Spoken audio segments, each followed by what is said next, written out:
Hello, I am Aisha. And Paula, your cultural hybrid mental health therapist. Here to explore unfiltered and heartfelt conversations on core issues that affect us as human beings. Get ready for honest, captivating, and real stories that take you on a journey to navigate your life in the best possible way. So grab a seat and stay with us on this episode of Do We Have Your Attention? Welcome to another episode of the Do We Have Your Attention podcast. I am Paula. And I am Aisha. And we are your go-to unfiltered mental health podcast hosted by two cultural hybrid therapists who are not afraid to get into the real stuff. You better say that again. And today... Not afraid to get into the real stuff. Period. Good. Okay, and today we're talking about something that affects every kind of relationship. So whether it's romantic, whether it's family, whether it's friendships, whether it's your relationship at work, and that is what we call attachment styles. Fun stuff. If you've ever found yourself asking, why do I get anxious when they don't text me back? I.e. myself. Guilty. Or why do I always feel the need to pull away when someone gets too close? I.e. myself. Guilty. I thought I wanted to say guilty again. No, I wanted you to just read it. Then this episode is definitely for you. Yes, and maybe this is one of those things that you've just heard about. I mean, I know there's a lot of stuff on attachment styles on Instagram, TikTok, or just social media in general about like secure attachment, avoidant attachment, and anxious attachment, but never really understood what it meant or how it shows up for you. Yeah. Pay attention to this episode. Yep, and honestly, like you said, it shows up everywhere. So before we obviously get started, I want to ask you how you're feeling today, Aisha. I'm feeling yellow. I woke up with really good energy. Honestly, it's because I ran. I didn't believe that I was going to be able to run 3 miles without stopping because the last time I did that was last summer. But I did it this morning, so I was like, I feel like that changed my mood. I was very happy. I'm very excited. Running will do that for you. It really will, honestly. The adrenaline, I was like, yeah, pump it in my blood. But I'm also feeling very vulnerable. This conversation. I'm going to have to be very vulnerable. But I'm also very curious to see how we take this topic because me and you talk about this all the time. All the time. So I'm like, This is our off the podcast conversation. Right? But yeah, how are you feeling? I think similar to yourself as well. I'm feeling a little bit of yellow, so which is obviously excited. Today in just particular, I don't feel too great at the moment. I have been battling a cold, infection, whatever you want to call it. But I'm also feeling calm. Yeah. I think because this is a conversation that I know, like you said, requires us to be vulnerable. Yeah. So I notice that whenever I'm able to sort of regulate my nervous system, breathe, and so to speak, allow what needs to sort of show up in the conversation, show up. Yeah. It's an easier conversation to navigate. So I'm that headspace right now where I want to be calm rather than riled up. Yep, I think and we need that for this conversation. So thank you for being honest and thank you for sharing. Absolutely. And obviously to our listeners, as always, you know the drill. Please take a moment. For a second. How are you feeling? Check in with yourself. Maybe this topic, like I mentioned, brings something up for you already. So take a deep breath as you're navigating this conversation. And of course, it's always important to hear from you, your feedback, have these conversations with your own community, your own friends, whoever it is you would love to have this conversation with. Yeah. And let's get into it because our attachment styles, understanding it is not just about labels. It's about building healthier relationships. Again, whether it's platonic or romantic. Absolutely. So Paula? Martins. Me? So you. What are attachment styles and how did they develop in the first place? Okay, so it's an interesting question in you asking how did they develop in first place. So I'll just start with attachment styles. They are relational styles. So basically ways in which styles in which we relate with people, if that Right. makes sense. Yep. And they oftentimes stem from our early childhood experiences and upbringing with our caregivers. So we're saying Yeah. caregivers can be whoever it is, were the adults in your life that raised you.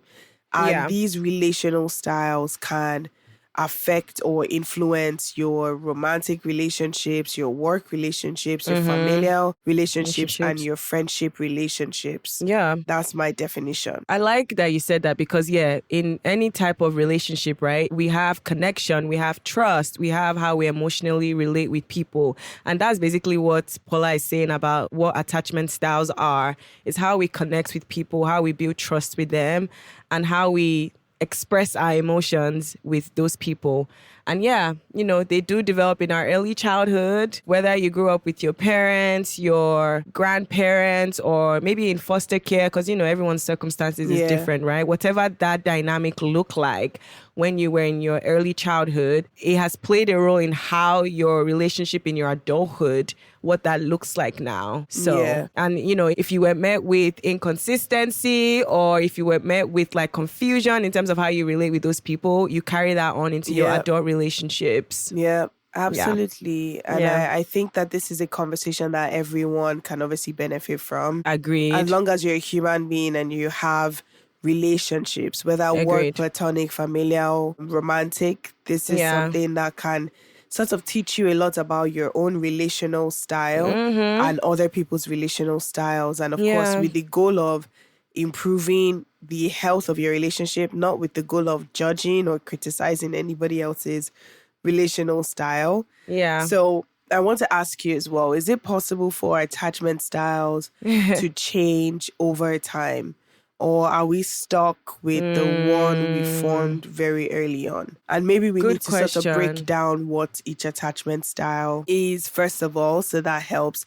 So there are 4 main attachment styles. One being secure attachment. So actually, I'll start with the ones that are unhealthy or insecure attachment styles. So the first one being anxious attachment or preoccupied attachment. And Aisha right now is like, she's like, that's me. So the anxious attachment style oftentimes looks like a constant need for reassurance, fear of rejection, fear of abandonment, being very highly, hypersensitive to the relationships that you're in, and or hypersensitive in the relationship dynamics that you're in. It can look like neediness, clinginess. Is that a word? Yeah, stop calling me out, please. It can look like that. And of course, it oftentimes stems from when we've experienced a lot of instability and inconsistency in in the people, in caregiving. There's a specificity. We're not saying parenting, because for some people, it's whoever it is that was raising you, basically. Yeah. So oftentimes when there has been some level of inconsistency, whether from emotional neglect, physical neglect, even just violence as well, like growing up to some degree, being exposed to a little bit of the up and the down. Yeah. It's very high, very low. There's never really constant. There's no stability. And then, of course, your needs not being met. Oftentimes, someone can present with anxious / preoccupied attachment styles. What would be the second one? So we can do sort of 2. Back and forth. Okay. So we're saying the unhealthy ones first, right? So you said anxious. Okay. So let's talk about avoidant attachment style, which can also be called dismissive. So for this one, it shows up like, you want independence over closeness. You may feel suffocated by emotional needs, whether it's yours or others. You struggle with vulnerability and opening up, or you may avoid conflict by shutting down or withdrawing. And this forms basically when your caregivers were emotionally distant, they were rejecting or overly focused on independence. So as a child, you probably learned to suppress your emotional needs to avoid feeling rejected or feeling like you're a burden to those caregivers. So it may look like, you always saying, I can count on myself, or being vulnerable is risky, or something I heard recently from my friend is, I just have to harden up. I just have to harden up. That's a good one. And with the third attachment style, it's actually a combination of avoidant and anxious. And I think sometimes most people fall under disorganized. So it's called disorganized slash fearful avoidant attachment style. And it's really it's a combination. So think about what we said in regards to the anxious attachment, the avoidant attachment, and a mixture of both. So of course, the first thing that comes to mind for you is sort of mixed signals, where you might crave the attention, you might crave reassurance, you might want, so to speak, that level of security. At the same time, you are the first person to kind of push it away because you fear it, so to speak. You still fear the abandonment. You fear being close to people, but you also crave it at the same time. Now, of course, that kind of sounds a little bit unhinged. Let's be real. No, for real. Let's be real. It's like, I want you close. Never mind, don't be close. I don't want you anymore. Right. Basically, but obviously, the reason why an attachment style like this exists and where it could be rooted in as well is where you've had a caregiver who has been able to give you both. So that's the mixed signals where you found security with your caregiver, but then you also found a lack of stability or insecurity with the same caregiver.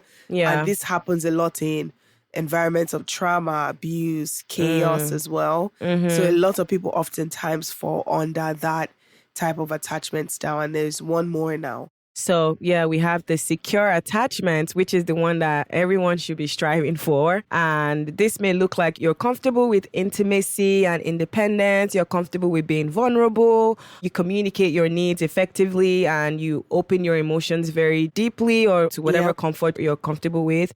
You handle conflicts without fear of abandonment. You trust others and you expect to be treated with respect. And you also treat people back with respect. And people with secure attachment styles, their caregivers were emotionally available, they were consistent, emphasis on consistency, right? Because with what Paula and I were describing a lot, there's just a lot of instability, right? And inconsistencies, which is leading to fear or avoidance, right? So with the secure attachment, there was consistency and they were responsive and also warm with their responses, right? So as a child, you basically learn that your needs matter and they're always met and it's safe to rely on other people, not that you have to like protect yourself in any way, shape or form. So absolutely. And those are the 4 attachment styles. Shout out to the secure attached folks out there. Yes. And to the caregivers that gave them. Shout out to you. Well. So I guess going back to that question, now we've been able to break it down. Is it possible for attachment styles to change over a period of time? Or are we stuck with the ones that we formed? Absolutely. I just had this conversation with someone yesterday, actually. As a recovering, I don't even know if I'm anxious or disorganized. Everything just all over the place. But I think anxious shows up more. And I say recovering. And when I said that, the person was like, you're making it sound like a disease.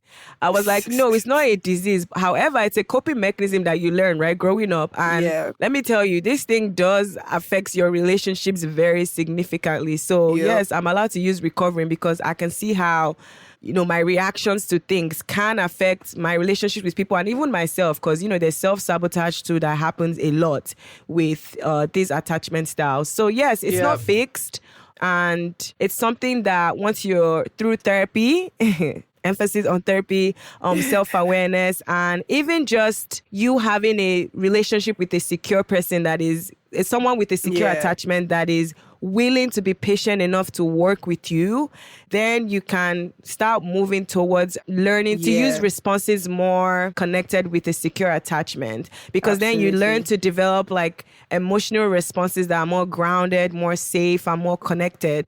And the key thing here is repetition and awareness. So you have to consistently, like that's something I'm doing now, like just being more consistent with being aware with how I'm responding, what my thoughts are, and learning a more productive way to respond, not the way my nervous system will tell me to respond because I'm in my fight or flight mode, right? So I think you can change it if you're very consistent, if you're very aware, if you're very patient and compassionate with yourself. It's definitely not easy because the things that I've learned about myself, because because I'm like, wow, I didn't even know that thing was a trigger. All of a sudden, I'm like, dang, it's something new I'm working on. That's very, very true. Yeah. I agree completely that attachment styles can absolutely change over time. I call myself a reformed, anxious / sometimes avoidant attachment, but I would say more anxious attachment style, just like yourself. So I agree, like reformed, absolutely, because I'm at a point in my life where I can say that I have more secure attachment in my relationships. I'm not saying because those relationships are like healthy, functional relationships, but because I have better awareness of myself, of my boundaries. I've also gone to therapy and I am still in therapy doing the work consistently. And then also just through life, like growing, learning, and recognizing the things and the stressors and triggers that can bring those anxious sort of traits out in a relationship, and not putting myself in a position where I am actively seeking that. Instead, I'm actively seeking people who I know are going to consistently bring that security to in my relationship dynamic. So absolutely it can change because, well, people who know me would know. But if you see who I am today and who I was in relationship dynamics before, it's very much so night and day. And I'm not even saying that I'm in a position where all of a sudden I'm never anxious. This is not what it means. No, that's not what we're saying. I just have more agency, autonomy, and understanding over my anxious tendencies. Yes. So it's not even that like the anxiety completely goes away. It's more so having a lot more agency and control over them, that it doesn't affect or influence the relationships that I have, at least to the degree of there being a problem. I love what you said, because basically what you're saying is now you don't respond from an impulsive, protective place. Like you now control your responses, right? Like we're human beings, we're going to feel anxious. Things are going to rub us the wrong way. Obviously with our friendships or relationships, we care. So those initial responses are natural, but now knowing that you have agency and awareness, and that's why I said repetition, right? And consistency, because you can't do it one time and then the next time you just like give in to your impulses. And obviously it may look like that in the beginning when you're trying, but just pushing yourself to consistently use that agency and that awareness that you now found to respond differently and not give in to the anxious traits. So I guess I would like to know your thoughts about how the different attachment styles show up in adult relationships. So whether it's our romantic, our friendships, family, or even work. I think, okay, so I'm going to use myself. I feel that's like a good way. If I'm going to be talking about this, then to some degree, we need to also be honest, blah, blah, blah, blah, blah, blah, blah, blah. Vulnerable, secure attachment. No, but I'll say this, like, it can show up very similar. It can show up very differently. Especially just depending on the environment. In the case, say for example, with friends. There are people who would say that maybe there are friendships I have where I would say I have more secure attachment in. There are friendships that I would say that I have more insecure attachment in, and it may not necessarily be anxious. It might even be more avoidant. So I can't necessarily apply the same thing to each because we treat it basically from a dynamic situation, relationship per relationship perspective, versus trying to apply something that's very general. And now in my romantic relationships, I would say as an adult, absolutely anxious attachment showed up a lot. But I also was seeking partners who were avoidant. Attachment styles. Why does that happen? Because that happens a lot. And there's a lot of books out there. One of my favorite books on attachment being Attached. It's called Attached, and I forgot what the author's name is. That book as well, even in the book, and I remember reading, even though this was something that we already sort of knew. That anxious attachment personality types versus the avoidant attachment ones oftentimes is like, what's that thing? Is it fire and oil? Oil and water? They don't mix well. Yes, oil and water. They don't mix well at all. Because if you think about it from the perspective of the anxious person who is constantly needing reassurance and is craving intimacy and is sort of clingy to some degree, right, or fears abandonment, versus the avoidant who avoids emotional closeness. It's almost like I look at it from the perspective of you're chasing something that keeps running away from you type of situation. And then you keep chasing it because the anxious is oftentimes the chaser The Yeah. And then the avoidant is avoidance is oftentimes the one who runs away. So it's Oh such a bad God. dynamic. So I think, of course, in my romantic relationships, it was something that happened very, very often where I would be in a relationship where I was constantly seeking closeness and validation and wanting to experience a level of intimacy that I do think everyone is deserving of experiencing. Like, there was nothing wrong with that. Yeah. But it was not coming from a place of Healthy security. It place. was coming from Yeah. a place of anxiousness. It Yeah. was coming from a place of, if I don't have this, then my sense of self or identity or the Right. importance in this relationship, the value, so to speak, dies. Yeah. So, of course, for someone like myself in those dynamics, all that did for me was cause me stress. Of Let's course. be real. It Yeah. puts me in fight or flight. It puts me in survival mode. And as someone with a very strong history of trauma, let Yeah. alone PTSD, it is very easy to live in that mindset and think Yeah. that this is normal and this is functional because my Yeah. own trauma brain, so to speak, tricks you, right? The trauma brain tricks you in thinking these reactions, if you don't protect yourself, if you're not hyper aware, if you're not hypersensitive, reactive, and whatnot, Yeah. then you're going to be unsafe. Yeah. But not necessarily recognizing that I am in an unsafe environment. Yeah. That's one of the reasons why it's putting me in a position where it's becoming very difficult for me to be able to regulate myself in a way that Emotions. makes the most sense. Yeah. So it's shown up in that way. I think in familiar relationships as well, unfortunately, but fortunately, because it's the truth, It will show up. it has also shown up as well where my anxious, and I would say it even stems from that because we said Absolutely, it stems from yeah. our Yeah. upbringings as well, where Yeah. a lot of anxiety was sort of rooted in the household that I grew up in. So anxiety in relationships was something that is not foreign to me to Yeah. some degree. And you know this notion where we say things along the lines of, is it love or is it normalcy, or like, are you craving familiarity or something that seems normal because dysfunction is something that you were used to. You're used to having to chase. You're used to performing for love. You're used to sort of having to do something to get validation as opposed back. to Yeah. you already having these things just based off your existence. Yeah. So it's been an interesting road for me in the sense where I can happily say the relationship that I'm in at the moment is a secure, attached relationship. And Yeah. guess what? When I first met him, I actually told him to do the attachment style test. I did as well. And that same day, which already is, I was like, yes, exactly. That same day he sent me the results. I was like, Check. Tick, tick, tick, tick, tick, green flags. And he sent it to me, and it was very interesting how my own obviously is anxious attached. His own is anxious attached as well at that point in time. But the relationship that we have is a secure attached relationship. So it also just lets you see that it's not necessarily you have to get to a point of secure attachment for all your relationships. It's very different. It's really by case basis. Yeah. But because he's someone who's very intentional about bringing security in our relationship, and I'm someone who has become intentional about doing that as well, too. Yeah. it allows us to be able to, so to speak, not show those parts of ourselves as often as I might show it if I were, let's say, in a dynamic with someone who had avoidant attachment style or even anxious attachment style, who was not doing the work, who did not even care to do the work, who was just living in their attachment style and thinking that it was okay. So I think a lot of times we kind of go off this notion of, oh, find someone who is securely attached, then this will happen. But that's not the truth. The truth is a lot of people in the world that we live in are going to be under the realms of insecure attachment styles. It's more about finding people that you see based off of how they're living their lives and how they're operating. Right.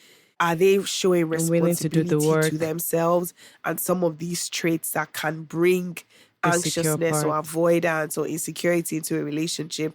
And what happens when it does? Because my own anxiousness, if you want to put it in that way, it comes up a lot. And he calls me out on it lovingly and respectfully. He also holds me Nice. accountable as well. Most times we talk through it. I'm also always making sure that I'm holding myself accountable and having conversations with him. I'm giving him context, explanation. Oh, I thought about this. I reflected on this. I'm realizing that it's because of my fear of this, and that's why I'm reacting this way. So it does take work, but I also recognize that the work is the kind of work that you're supposed to be doing if you want to have a healthy relationship Yeah. versus both of us are just dancing with dysfunction together, so to speak. Which would be How about easier. you? That I know would that so was a be long easy. answer, but there No, you you go. broke it down well. I'm glad that you broke it down because, yeah, it's true. I feel like for me too, my anxiousness shows up mostly in romantic and yeah, I would say mostly romantic. I would even say with family, I'm more avoidant, and work, I think I'm a little bit more secure there. With my friends, I think I'm a little bit more secure. If I feel anxious in a friendship, I'm like, like that, this place doesn't Red feel flag. safe. Why? Right. So it brings up flags for me and I'm like, that's not good.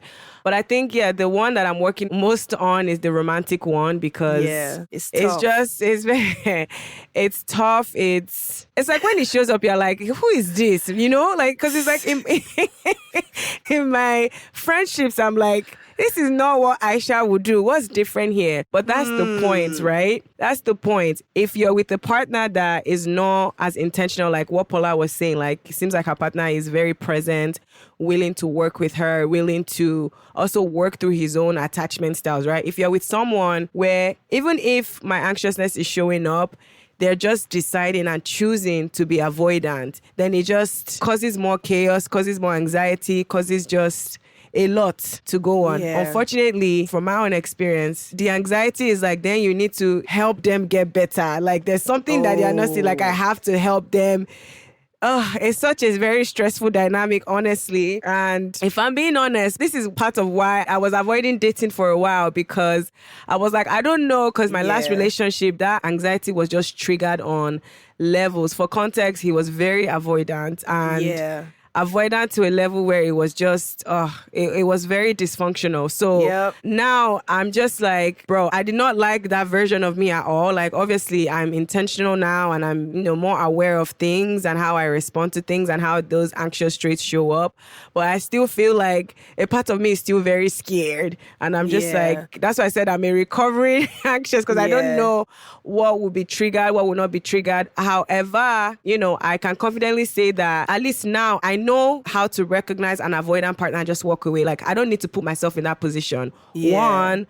Two, I have resources that can help me work through it. And I know that if my partner is not willing to learn and to grow with me, then I need to work away. So I really appreciate you being honest as well because I think that there's obviously going to be a lot of people who can relate to what you're saying. Yeah. And it's also very important to just kind of touch on it. I think you also hit the nail on the head as well with just saying that there's resources that you have, but you also recognize that like, if this is not working for you, if there's something that seems off, you have every right to walk away from it. And I think that anxiety of, or the nervousness of, am I going to go back into that pattern of dysfunction? I think that is something that I actually live with every day, just to be honest with you. And the reason why I'm also sharing that is because there's this notion sometimes where people think, oh, as soon as you get into that healthy relationship, everything is fine. It's like hunky-dory. It's actually the opposite. I'm not even joking with you. It is the opposite. When I say I have not done this much work on myself in my life in a relationship. Yeah. So in my mind, I even started asking myself, like, what was I doing in the other relationships, girl? But then I realized that oftentimes when you are the functional one in a dysfunctional relationship, you're oftentimes doing the other person's work. Doing the work to save the relationship, like you were saying, where the anxious person, right? It's almost like the worst situation for the anxious person to be in because they are trying not to be anxious. So they're on this hamster wheel of trying to control, figure it out, work, putting the effort in. So as crazy as it sounds, being I don't want to say I'm the dysfunctional one in a healthy, because that's not the case. No. But more so being in a healthy relationship when you've sort of been in that dynamic of the more functional one in this dysfunctional dynamic, your partner then starts to mirror to you. Right. Basically, your partner just mirrors to you the things that you need to work on. The things you need to learn about yourself because you weren't really privileged enough to be in a relationship that allowed you to just focus on you. So most times I actually see that when I have that reflected on me, it's not a negative thing. It's actually an indication to some degree that like, oh, I'm in a relationship where I don't have to worry about him and how he shows up. I just have to worry about me and how I show up. So That's very fair enough. I helpful. think like that anxiety can be a negative thing if it's affecting you. Yeah. But it can also be something that allows you to almost like, is it like have your antennas up in being very mindful and intentional and looking for mindful, not looking because we're not trying to police people, but being mindful and aware of the signs that we see from people from the that beginning. can easily trigger those things From the from the very beginning. beginning. But also being able to give yourself grace and recognizing that anxiety doesn't go away, but over a period of time, it becomes less of a factor in the relationship once you've been able to obviously build trust as well. Yes, and that's the key thing, right? Trust. For anxious presenting attachment styles, I think a lot starts from feeling like the trust is in there. Or you're feeling some Can level I tell you of a funny instability. joke? Yeah. You're going to think it's so funny. No, you're going to think it's so stupid, rather. They'll say. So my partner he asked me one time, I don't know, we got to a conversation. We got to a conversation one time where he asked me and said, like, do I have issues with trusting people? And I was like, me? No. Like, I trust a lot of people. Like, I'm not even joking. The worst part is like the level of like unawareness. And I was like, me? No. Like, no, like I don't think I do at all. Like I trust people and blah blah blah. Anyway, he looks very confused as I'm saying that because a lot of the challenges that I would say like we've been navigating have been rooted in the trust, like you said, and it's oftentimes trust on my part. You know, the funny thing is, yesterday he literally just asked me. He looked at me. We were talking about something. He's like, "Do you trust me?" And I was like, yeah. Do I give you reason to feel that way? And then I took it to my therapist. I took it to my therapist the first time, like he had mentioned that. And my therapist looked at me. I was like, Paula, are you okay? Right? You actually do think you trust, like you don't have issues with trust. So I love the fact that you emphasize that as well, because for the person who might feel like they identify with anxious attachment, that trust aspect oftentimes is like an indicator as well for you, whether it's in knowing that this is the attachment style that you have, or is an indicator in recognizing as well, like if there isn't really that level of trust there because there's reasons, there's things that are happening that are triggering that anxiety in you, then that's not the relationship that you should be in. Exactly. Very well summarized. So I guess I wonder if it would be helpful for our listeners to hear some common myths, or just you could share one because of time, or misunderstanding about attachment styles that we should kind of debunk per se. And I think we already said one that maybe I could quickly share. I think the one that I hear is people thinking that their attachment styles can't change. It's kind of like, well, you know, people say, yeah, my parents messed me up, or in quotes, my caregivers messed me up, so this is just the way I am. That's not true. You know, just because you learned it as a coping mechanism doesn't mean it's not something you could work on. And I do feel like sometimes people don't want to go back to that childhood, because I mean, it's very painful when you think about it, right? The inconsistency, the instability, just the chaos of it all. Now, if you now add trauma on top of it, the complexity of everything, you know, it can be very hard to sit with and be like, okay, this is something I want to work on or process. So I know it can be very hard, which is why people are just comfortable with how they are. But if it's affecting your relationships, again, any form, whether it's platonic, whether it's romantic, then it might be something that you really need to sit with a professional, or just start the little work that you can by yourself to start working through, because at the end of the day, our relationships are very important. We need community, and it's not healthy to keep saying, well, this is how I am, especially if you've identified that there's something that you know you're doing that is causing the breakdown in the relationships. So absolutely. That's just one, You hit the nail on the head with that one. And I think another one is that oftentimes people think that because, let's say, you grew up with a secure attachment style, it means you have secure attachment style the rest of your life. There's a lot of people who had secure attachment styles who ended up being in relationships that then sort of changed the attachment style to anxious or insecure attachment style.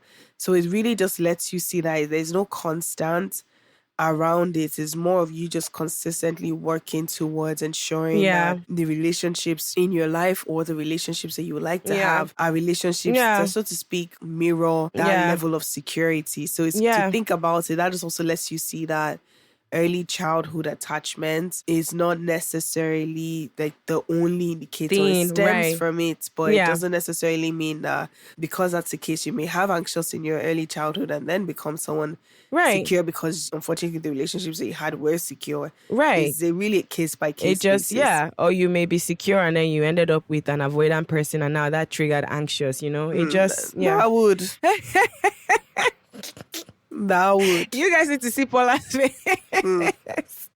But it's true, yeah, it's case by case. So I thank you for sharing that because I'm sure there's a lot of people that are like, yeah, you know, I had a loving, caring relationship with my caregivers. Yes, that could be true, but you may end up meeting people that don't necessarily reflect what your caregivers have given you. That could significantly affect now how you respond in your relationships. You know, another thing I'm just thinking about, going off of something that you said, Aisha, you said the friendships, how your attachment styles oftentimes, like in romantic relationships, is anxious. In familiar is avoidant, and in friendships is secure. So right now in my friendships, it's definitely more in secure. And I would say my friendships were the first relationships where I found secure attachment in.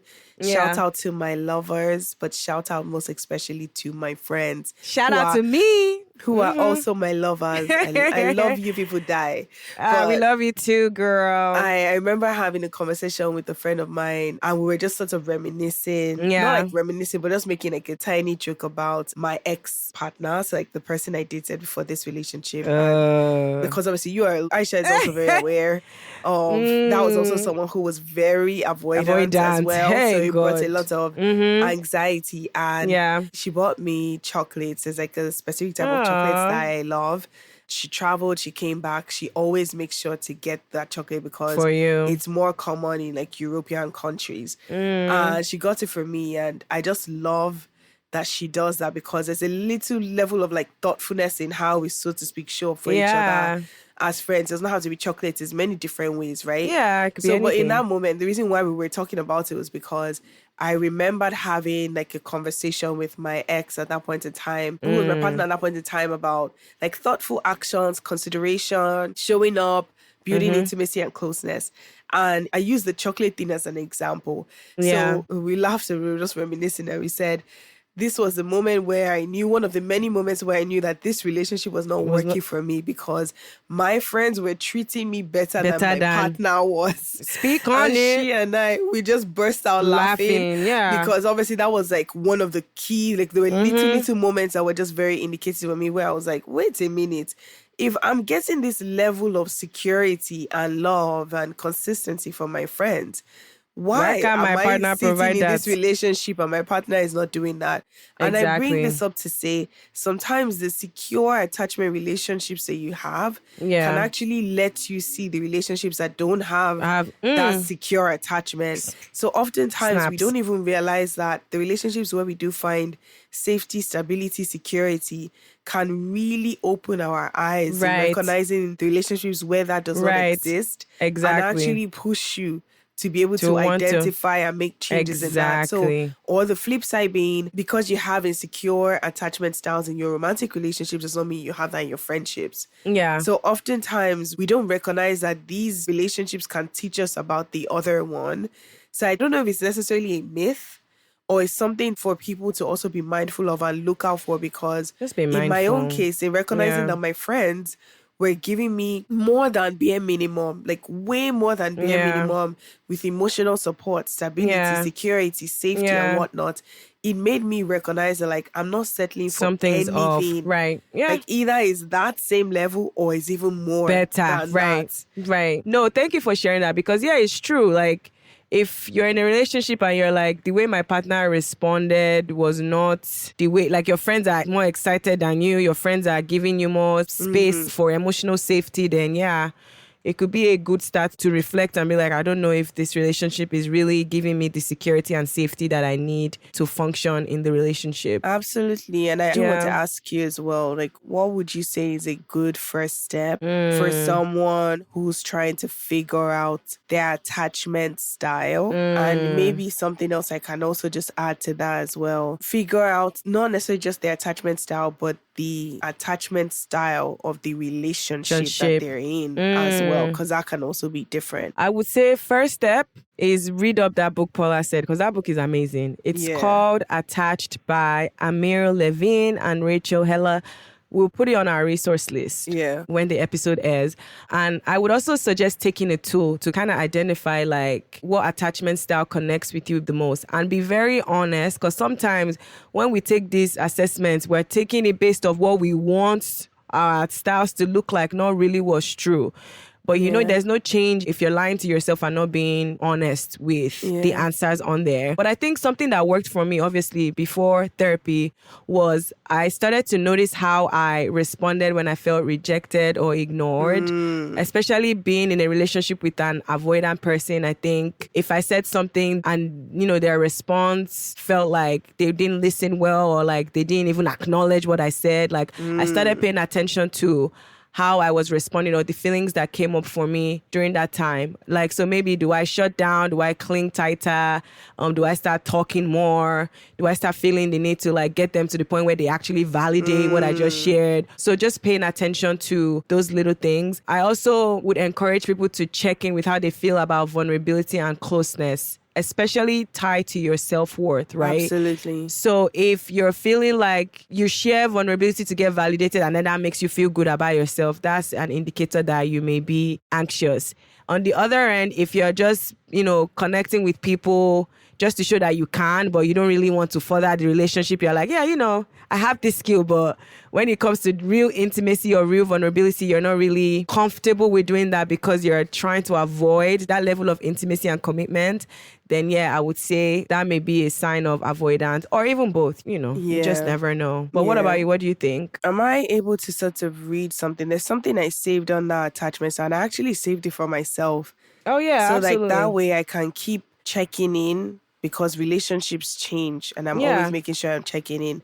So the first prompt is, what does secure attachment in a relationship look like for you? Good question. So it's almost like going yes, no in your relationship. So it helps you see if you have secure attachment in that relationship or you don't. So the first one is respect for each other's boundaries.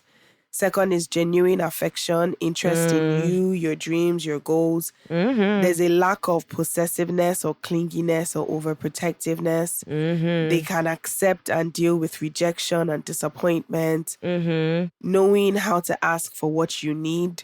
You have a solid social network. There's trust and open communication. There is authentic vulnerability in that relationship. And then someone who expresses their love in active and concrete ways. There's a sense of security. The relationship never leaves you wondering where you stand in that relationship. Say that one again. The relationship never leaves you wondering where you stand in that relationship. And then the relationship also has shared growth. Meaning you're both always simultaneously working towards strengthening the bond between the two of you. And you have a partner or a person in the relationship that desires to grow with you and desires to grow on their own and also desires to see you grow.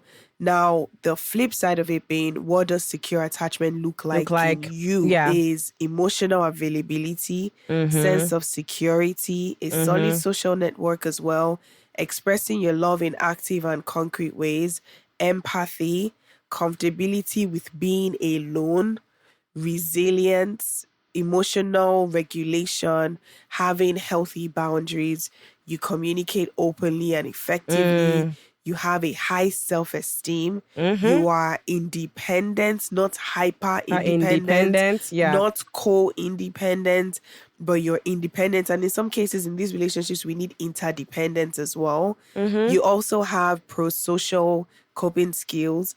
You are capable of healthy intimacy, and you also have long-term friendships. So I sort of just wanted to break this down. That's a good list, I remember when I was writing, my therapist had told me to do this homework, like writing this down. And when I wrote this down, I recognized that all this while, I thought that I was anxiously attached in my previous relationship, and I was in a relationship with someone who was avoidant. But it helped me actually see that I had secure attachment in me, which was a shocking part. I was like, Preach. wait a minute. Yes. Long-term relationship, high self-esteem, resilience, healthy boundaries, blah, blah. And I was just like, wait a minute. So something is not right here. Right. So I think in being able to assess, like go through this checklist of secure attachment in a relationship, like the relationship that you're in, but then also in yourself, it can really be able to help you identify what that should look like and what that actually looks like. Yeah. Wow. Thank you for sharing that. I'm sure we'll be able to share this on our social media pages. Yeah. Wow. I'm just sitting here reflecting. I'm like, please, Paula, send me that thing too, because I was vulnerable earlier that this is something. I'm not going to lie to you. Dating now is so scary for me, but the thing that is good for me is I am at least confident in removing people. So like setting boundaries for myself, in learning like what do I want for myself and for that relationship to look like. And if someone's not presenting with that, like, hello, I don't want to start something that would lead to patterns that I'm familiar with that were not healthy. I just don't want that. Yeah. So can I just even say something about you as well that I appreciate? And I think also in the friendship that we have is that you're honest with me, I'm honest with you. Yeah. We're not lying to each other going, oh, girl, no. It doesn't mean that we're being rude. It does not mean that we're being disrespectful. It's more of like, but if he's already not responding right now and acting this way, what does that mean? Is there a likelihood that he's going to change or he's not going to change? And I think it really allows us to be able to also support each other. Yeah. And I'm just saying that to you. And the reason why I'm also bringing that up as well is because I think through the dating, just like my own self as well, where I needed support from you all, especially in the earlier stages, I really did seek that. Is very helpful. So you have support in me, you have support in all your other friends as well. Right. Because it is very important. And I will never forget when my therapist told me directly, and she said, because I was having so much anxiety about dating again and whatnot, she said, Paula, if this helps you to know, I would not, I'm not like saying it concretely, but I would never allow you walk into fire and see you walk into fire and not say anything about it. Right. Meaning, even if you decide and make that decision, trust and believe that I will hold you accountable to hold you accountable and lovingly say there is something here that is not right. So I think to some degree, having her say that really gave me a level of security and assurance, and I'm extending that to you as well, and just saying that you don't have to be anxious in navigating this, because your friends, your support system, the people who love you would not see someone who is going to hurt you or a situation that's going to hurt you and be like, oh, keep going, Aisha. Like, we're going to absolutely be there for you and letting you know, lovingly, respectfully. And then, of course, the great thing about you as well is the fact that you do receive that feedback. You're not a defensive person that's like, I hate all of you. You don't want me to be happy, blah, blah, blah, blah, or whatnot. So I just want to just give you and extend that same thing that she extended to me, because I know that it gave me a lot of reassurance in knowing that. Oh, thank you for saying that, girl. I love you. And shout out to all my friends that listen to all my many anxieties. Okay, quickly, so that we could wrap this up. What are some daily habits or tools that can help someone work towards more secure attachment? So let's say some and then like wrap it up. Yeah, I think that checklist kind of summarizes it a lot, because if you recognize that there are things in that checklist that you don't have, say for example, healthy friendships, say for example, high self-esteem, this is indication for you as ready to really start to check in with yourself, get the right kind of help, challenge some of those negative thinking patterns as well as surrounding relationships. Because making decisions from a place of fear-based decisions are always going to be fear-based reactions or consequences and whatnot. So in recognizing that, by pouring into yourself and really learning who you are, what makes you you, what triggers you, what stresses you, but also what uplifts you. What does it feel like when people are pouring life into you? What does it feel like when people are draining life out of you? Actually being very diligent in these daily practices in knowing yourself can really help you as well in navigating it. And I don't think that there's any sort of, you can't go too far in terms of being responsible towards yourself in the habits that you have on a day-to-day basis that help you feel like you're getting better, you're getting a lot more healthier in your mindset and your thinking. But you also have to put in that work, because you can't expect people to invest in you and putting the work in yourself that you're not putting into your own self as well. So already building that daily habit also would equip you for the habits that you need and the action that you need to nurture the secure attachment relationships that you would love to have. Wow, I think you hit the nail on the head. I don't think I want to add anything to that. I think I'll just say everything Paula said, but just doing it more consistently. Like being repetitive with the habits that you're now trying to learn as you unlearn the other ones that have not been very productive for you. Yeah, absolutely. Yeah. This was a good conversation. It was. You know what? What I would take from this conversation is it's okay to grow and still like sit with the things that you're trying to unlearn. Like there's nothing wrong with that. It's okay to identify like, yes, I typically operate from the anxious attachment style pattern. And, you know, this is something that I'm actively working on. It doesn't mean the end of the world as long as you're consistently and repetitively trying to work on it. So, absolutely. And like, it doesn't mean that I'm stuck and that I have enough support system and I can't learn something new if I don't expose myself, because that's also avoiding. There you go. You hit the nail on the head. And I think that would help people who feel stuck in their attachment patterns and want to grow and want to change as well, is in recognizing that growth is not linear. Healing is not linear. It will never be. It's healing and growth happens through experience. So you have to put yourself in the situations that would help you learn more about yourself. Yeah. And of course, making sure that you have the right type of support as you're doing so as well. Yeah. Wow. Thanks for listening and sharing gems. And I hope that our listeners, you know, learned a lot from this conversation. And obviously, we would like to hear your thoughts, feedback. We want your reviews. So, Paula, where can they share all of these? Yeah, so please leave comments, whether it's Spotify, Apple, wherever it is that you're listening to our podcast. We want to hear from you. Leave your comments, leave your feedback. This is how we grow as a podcast, but also this is how we amplify the podcast as well for the people who need this conversation. Agreed. You can also find us at DWHYA podcast on Instagram, Twitter /X. You can email us at info@dwhyapodcast.com.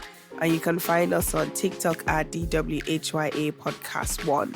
And I'll also add on here as well that you can find us on YouTube at DWHYA Podcast. Exactly.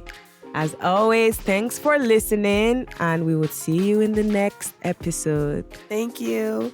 Bye.